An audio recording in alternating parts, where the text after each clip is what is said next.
August 29, 1949, the day the balance of global power shifted forever. The Soviet Union detonated its very first plutonium bomb, the weapon codenamed RDS-1. With that single test, Moscow became the second country on Earth to possess nuclear arms. But behind this historic moment lay an unexpected twist. One of the men who helped make it possible was not Russian at all. He was an American scientist. The Soviet breakthrough in 1949 stunned the West. According to U.S. intelligence estimates, the Kremlin wasn't expected to achieve a working atomic weapon before 1953. Yet only 4 years after Hiroshima and Nagasaki, the USSR unveiled its own bomb. What made the revelation even more shocking was that the Soviets hadn't done it alone.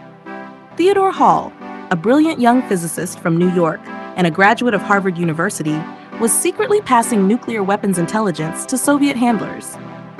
His leaks provided Moscow with insights from America's most classified wartime project, the Manhattan Project. And Hall wasn't an isolated case. Other American scientists also smuggled atomic secrets across the Iron Curtain, accelerating Soviet progress far beyond what Western experts had imagined possible. The mystery still echoes today. How did a gifted student from New York, entrusted with America's deepest military secrets, end up working as a spy for the Soviet Union? This is today's story on USMag. Stay with us to discover more. This is USMag. It was no coincidence. The Soviet Union's very first nuclear test was almost an exact replica of the atomic bomb dropped on Nagasaki, August 9, 1945. Why? Because the design had not been invented in Moscow. It had been leaked. From America's own Manhattan Project, the most secret weapons program in history, built in silence, under the watch of the United States, Britain, and Canada. So secret that across an entire nation, only a few dozen men and women truly knew what was happening. And among them was a boy genius, Theodore Hall. Born October 20th, 1925 in New York City, his father a businessman, his mother a homemaker, his childhood shadowed by the Great Depression. But hardship did not slow him. At just 16 years old, he entered Harvard University. By 1944, he had graduated with honors in physics, and by then, America had already noticed. Hall was summoned to Los Alamos laboratory. He was one of the youngest scientists recruited into the race for the bomb. But he was not working for America alone. At Harvard, Hall had joined the Marxist Student Union, and his roommate Saville Sachs, the son of Russian immigrants, was a true believer. Though born in New York, Sachs was a passionate communist. He convinced the brilliant Theodore Hall to share the Manhattan Project's secrets with the Soviet Union. Through Sachs, Hall passed his first classified intelligence, critical details of the plutonium bomb, the same type of weapon that would annihilate Nagasaki. Years later, in a 1997 statement to the New York Times, Hall confessed his motive.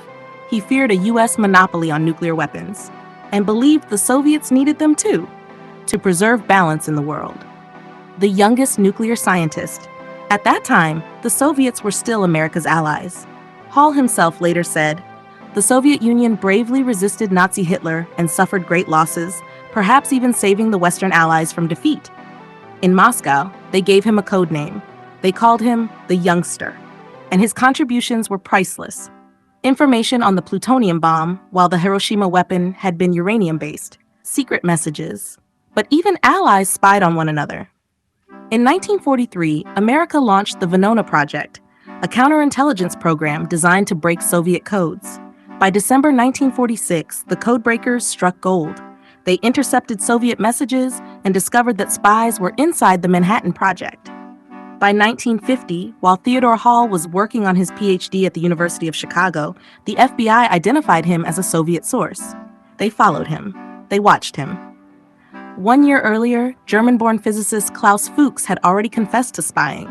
But unlike Fuchs, Hall never admitted a thing. Neither did Sachs.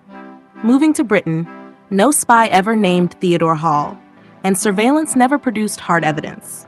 The Americans had decrypted cables, proof enough, but to use them in court would mean admitting the Soviets' codes had been broken. So, Hall escaped prosecution. Still, he and his wife feared for their lives. Leaving his post at a New York hospital, Hall accepted a research position at Cambridge University in Britain. There, He would live and work quietly. By 1984, Hall retired. He hoped his story would end there, but it didn't. In 1996, declassified documents exposed his ties to the Soviet Union. By then, Sachs and other key witnesses were gone.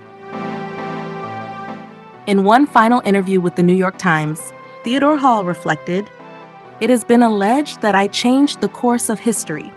Had history not been changed, there might have been a nuclear war within the last 50 years. Perhaps an atomic bomb dropped on China in 1949 or 1950. If I helped prevent that from happening in any way, then I accept the accusation." Since Hiroshima and Nagasaki, nuclear weapons have never been used in war. Theodore Hall went to his grave convinced that by sharing America's deepest secret, he helped save the world from nuclear catastrophe. But history leaves us with a question. Was Theodore Hall a traitor or a reluctant savior? Share your thoughts in the comments below, and don't forget to like, subscribe, and share this video. Thank you for watching USMag.